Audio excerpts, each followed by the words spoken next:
ഒരു ചരിത്രം അല്ലാഹുവിന്റെ റസൂൽ പറയുകയാണ്, അർറജുൽ യുതീല സഫർ അശ്വസ അഗ്ബറാ.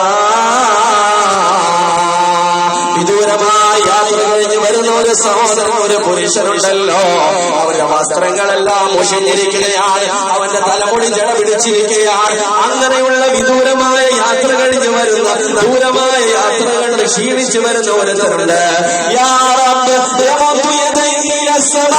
ആകാശത്തിലേക്ക് അവന്റെ തിരുകരങ്ങൾ ഉയർത്തിയിട്ട് അല്ലാഹുവോട് ദുആ ചെയ്യുകയാണ്, യാ റബ്ബ് യാ റബ്ബ്, എന്റെ റബ്ബേ എന്റെ റബ്ബേ, എന്റെ കടങ്ങൾ മാറ്റി തരണേ അല്ലാഹ്, എന്റെ പാപങ്ങൾ പൊറുക്കണേ അല്ലാഹ്, എന്റെ കച്ചവടത്തിൽ ബറക്കത്ത് ചെയ്യണേ അല്ലാഹ്.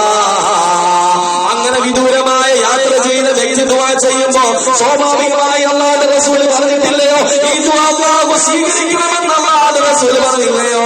പക്ഷെ അവന്റെ ദുആ അല്ലാഹു സ്വീകരിക്കുകയില്ല. കാരണം എന്താണ്? മത്അമു ഹറാം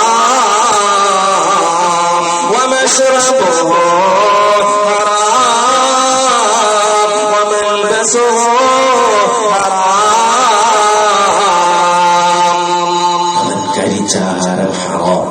അവൻ കുടിച്ച വെള്ളം ഹറാം, അവൻ ധരിച്ച വസ്ത്രം ഹറാം.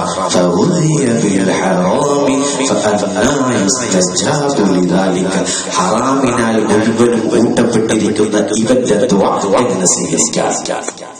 തീർന്നു.